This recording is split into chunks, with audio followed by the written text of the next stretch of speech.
Hi, I'm Cindy Beer-Fouhy, and I'm going to read a selection of poems from my unpublished manuscript that is called As If It Were True. And these poems are about stories we tell ourselves about people, places, and things as we try to help ourselves cope with the realities of our lives.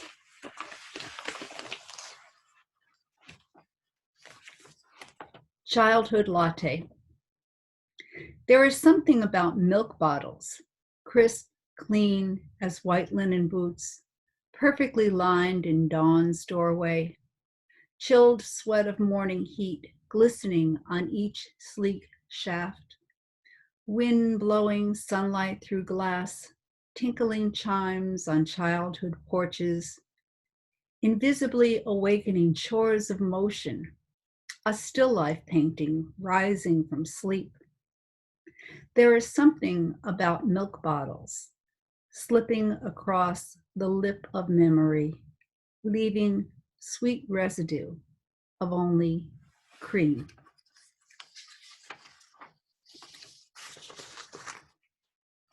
Why I Live in the Woods.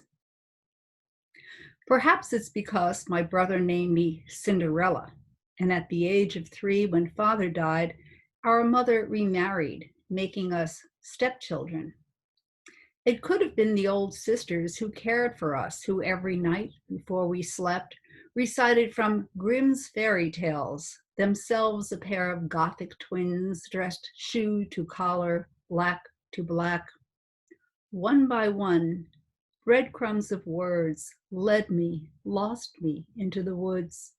My mind moved in, then my body, gingerbread ready. I'm comfortable here with limbs and leaves, a carpet of dirt with sometimes grass. Nothing offends me, not even the scent of bandit skunks perfuming my garbage. The woods, I believe, loves me this way, my foreign skin, unwizened eyes. Nothing it needs accepts me. The next poem I'm going to read, I think about a quote, I think it was by E.M. Forster. He said, "How do I know what I think until I see what I say?" And I use it often with my students. This poem for me is an example. I was angry at my mother. She was 94 years old, and she would call me every night repeating the same story about my dad who had Alzheimer's. And she is a woman who had actually lost her first husband at age 30. Began angry, and by the second stanza, I noticed that my anger was turning to compassion and then finally humility. The call.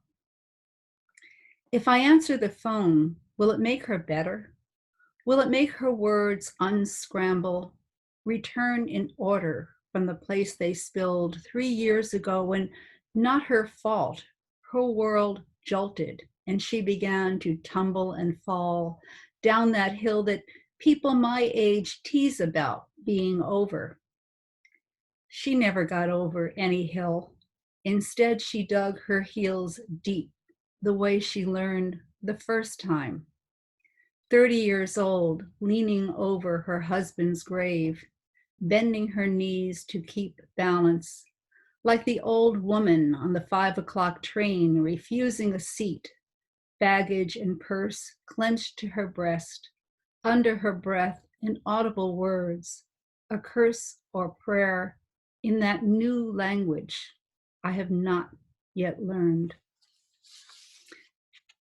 My last poem is probably a little apropos for these days.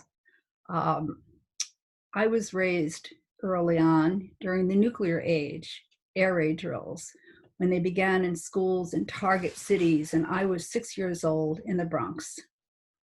It's called The Drill, 1952. Miss Schreiber in first grade led us out from our windowed classroom into the hallway, long and yellow as a lead pencil if it were a room. There we stood in sized places, lips zipped, eyes forward, awaiting command from Miss Burns, who every Tuesday at 10 a.m. announced orders, duck and cover, and we obeyed. Squatting down onto the floor, feeling the shock of cold tile under my thighs, tucking my head into my knees, hiding my eyes in the plaid pleats of my cotton skirt, hoping to stop incisions of light that other children, countries away, were not so lucky as my classmates, having a teacher who knew the rules, making her students quick, invisible, smarter than bombs. Thank you.